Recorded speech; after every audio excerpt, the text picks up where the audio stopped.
दोस्तों, तो कैसे हैं आप लोग। उम्मीद करता हूँ आप लोग स्वस्थ और अच्छे होंगे। आज हम पढ़ने वाले हैं क्लास 10th में पहला चैप्टर, जिसका नाम है प्रकाश का परावर्तन। बिना समय गवाए हम अपनी चैप्टर की ओर चलते हैं। सबसे पहले हम समझते हैं प्रकाश क्या होता है। सबसे पहले हम समझेंगे प्रकाश होता क्या है। तो पहला हेडिंग देंगे प्रकाश। प्रकाश। अब एक बात आप लोग सोचिए, अगर प्रकाश नहीं होता, अगर प्रकाश नहीं होता तो क्या हम किसी वस्तु को देख पाते? नहीं ना।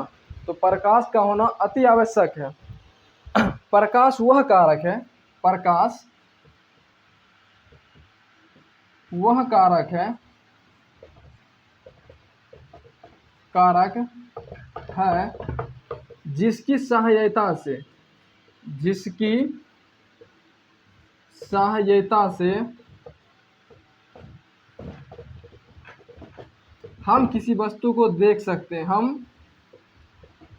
किसी देख सकते हैं।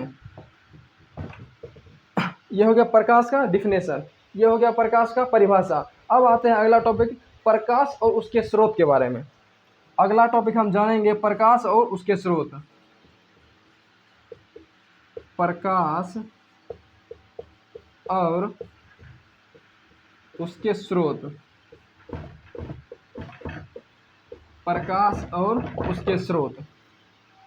अब एक चीज़ आप सोचिए, हमारे पृथ्वी पर जितनी भी वस्तुएं हैं, क्या वे सभी प्रकाश उत्पन्न करती है? नहीं ना।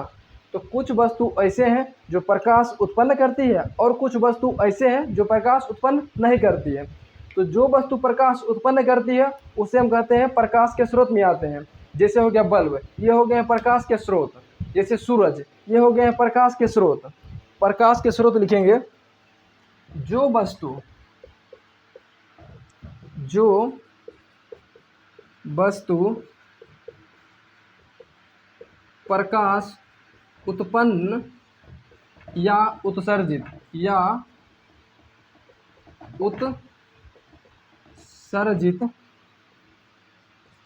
करती है, वे सभी प्रकाश के स्रोत हैं। वे सभी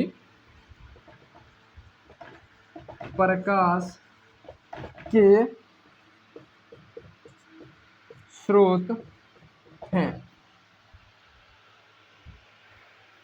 चलिए अगला टॉपिक आते हैं।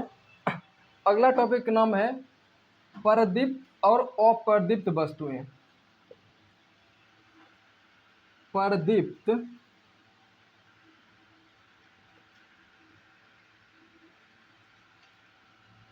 प्रदीप्त और अप्रदीप्त वस्तुएं। अप्रदीप्त वस्तुएं। अब यहां समझो, प्रदीप्त वस्तु और अप्रदीप्त वस्तु क्या होता है। अभी हम बताए थे ना, हमारे पृथ्वी पर बहुत सारा वस्तु है जो प्रकाश उत्पन्न करती है या उत्सर्जित करती है। उसे हम क्या कहते हैं? प्रकाश के स्रोत। ठीक उसी प्रकार ये प्रदीप्त वस्तुएं क्या होती है? वे सभी वस्तुएं जिससे प्रकाश किरण निकलती है या फिर प्रकाश उत्पन्न करती है, उसे कहते हैं प्रदीप्त वस्तुएं। और जिस वस्तु से प्रकाश किरण यानी कि प्रकाश उत्पन्न नहीं होती है, उसे कहते हैं हम अप्रदीप्त वस्तुएं। तो हम इसको लिख सकते हैं, प्रदीप्त वस्तुएं को जिस जिस जिस वस्तु से प्रकाश उत्पन्न होती है उसे प्रदीप्त वस्तु कहते हैं। प्रदीप्त वस्तु कहते हैं। उदाहरण लिख सकते हैं, बल्ब, टॉर्च आदि।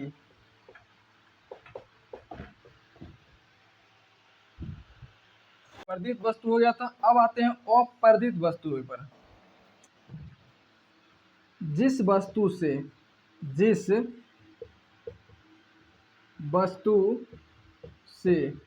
प्रकाश उत्पन्न नहीं होती है, जिस वस्तु से प्रकाश उत्पन्न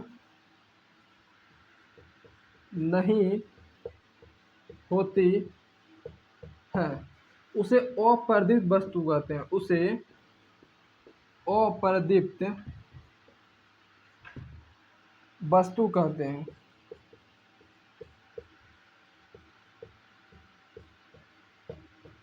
उदाहरण लिख सकते हैं, जिस वस्तु से प्रकाश नहीं निकलता है।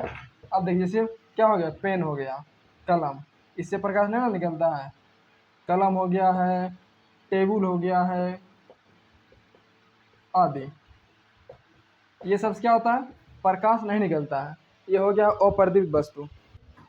अब अगला टॉपिक आते हैं, प्रकाश की किरणें। प्रकाश की किरणें। अब एक बात आप बताइए, जैसे ये सूरज है, ये हो गया सूरज। अब जब ये इससे धूप निकलता है, जब इससे धूप निकलता है, तो क्या धूप ऐसे ऐसे पृथ्वी पर आती है? ऐसे ऐसे नहीं ना, या फिर ऐसे ऐसे नहीं ना। जब भी किसी भी पदार्थ से या किसी भी वस्तु से प्रकाश की किरण निकलती है, तो वो क्या कहते हैं, सीधे आती है। कैसे आती है? वो सीधे आती है, ऐसे आती है। तो प्रकाश की किरणें सीधी रेखा में, सीधी रेखा में गमन करने वाली प्रकाश को प्रकाश की किरणें कहते हैं। प्रकाश की किरणें कहते हैं। आते हैं अगला टॉपिक, किरण पुंज। किरण पुंज। किरण पुंज क्या होता है? जैसे प्रकाश किरण किसी भी दिशा में गमन करती है, जैसे ये यहाँ से एक बिंदु से प्रकाश किरण निकल रही है, ये निकल रही प्रकाश किरण। अब ये जो प्रकाश की किरण है, ये तो यहाँ से निकल गई है बिंदु से। अब ये जितना भी है ना इसका, ये वाला इसका समूह, ये जितना भी समूह है, ये सभी को क्या बोलते हैं? किरण पुंज। ये सभी क्या बोलते हैं? किरण पुंज। प्रकाश की किरणें के समूह को प्रकाश की किरणें के समूह को किरण पुंज कहते हैं। किरण पुंज कहते हैं। अब किरण पुंज जब समझ गए, अब आइए किरण पुंज के प्रकार पर। किरण पुंज के प्रकार।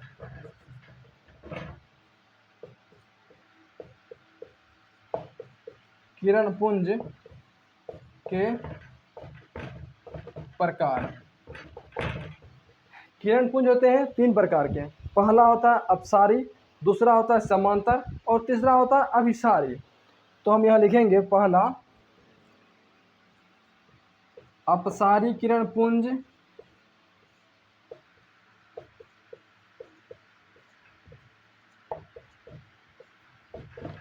दूसरा हो जाएगा समांतर किरण पुंज,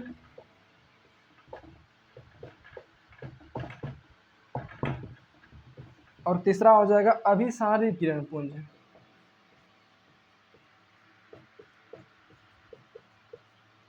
अभिसारी किरण पुंज। अपसारी किरण पुंज क्या होता है? अपसारी किरण पुंज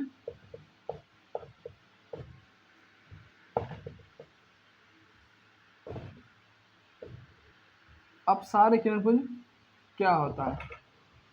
अब इसको समझिए। यह इस प्रकार के किरण पुंज इस प्रकार के किरण पुंज एक बिंदु से निकलकर फैलती चली जाती है। एक बिंदु से निकलकर एक बिंदु से निकलकर फैलती चली जाती है या फैल जाती है। फैलती चली जाती है या फैल जाती है या फैल जाती है। अब इसका एग्जांपल देख लीजिए। जैसे यहाँ एक बिंदु है, यहाँ एक बिंदु क्या लिखे हैं? एक बिंदु से निकलकर यहाँ से प्रकाश किरण निकल गई है, यहाँ से प्रकाश किरण ये निकल गई है। अब उसके बाद क्या लिखे? एक बिंदु से निकलकर फैलती चली जाती है या फैल जाती है। अब देखो यहाँ पे था एक बिंदु पे, यहाँ ऑब्जर्व मतलब यहाँ एक रुका हुआ था प्रकाश किरण। अब इससे जब निकला ये फैल गया है। क्या हुआ है? ये फैल गया है। इसी को क्या बोलते हैं हम? अपसारी किरण पुंज। अपसारी किरण पुंज। दूसरा नंबर समांतर किरण पुंज। समांतर किरण पुंज। समांतर इस प्रकार किरण पुंज क्या होता है? यह एक समान गति से दूर तक जाता है। जैसे यहाँ प्रकाश का निकला, यहाँ से निकला, यहाँ से निकला, यहाँ से निकला, और ये सब क्या होगा? ये एक समान यानी कि समांतर गति करते जाएगा, ऐसे गति करते जाएगा। ये एक समान, तो हम लिख सकते हैं इस प्रकार के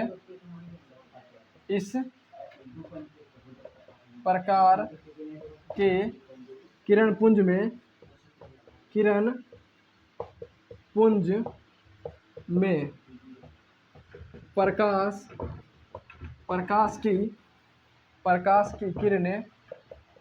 प्रकाश की किरणें एक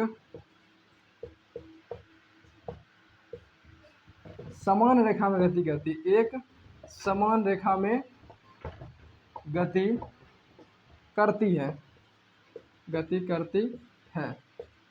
अब इसका एक चित्र बना लीजिएगा।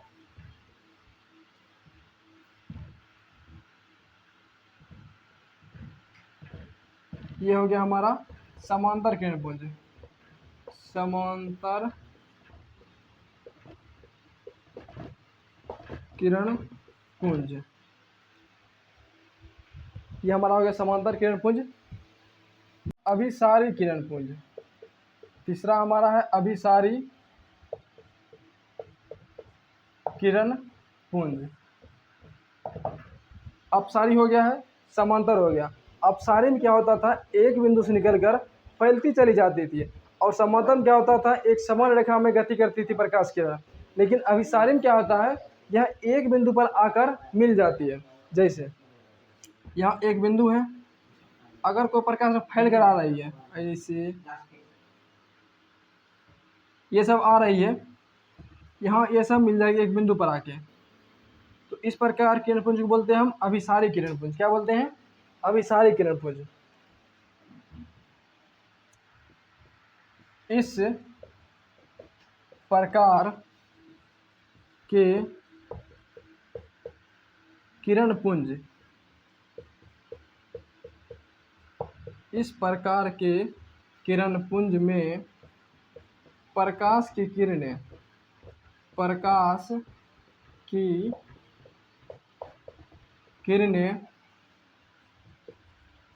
एक बिंदु पर आकर मिलती है। इसे हम क्या कहते हैं? अभिसारी किरण पुंज। इसका नाम लिख देते हैं यहाँ अभिसारी किरण पुंज।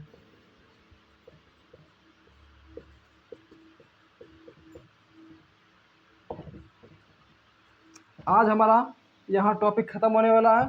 अब हम प्रकाश का परावर्तन, उसके नियम, F = R/2, दर्पण सूत्र, ये सब हम पढ़ेंगे अगली क्लास में। आज के लिए इतना ही।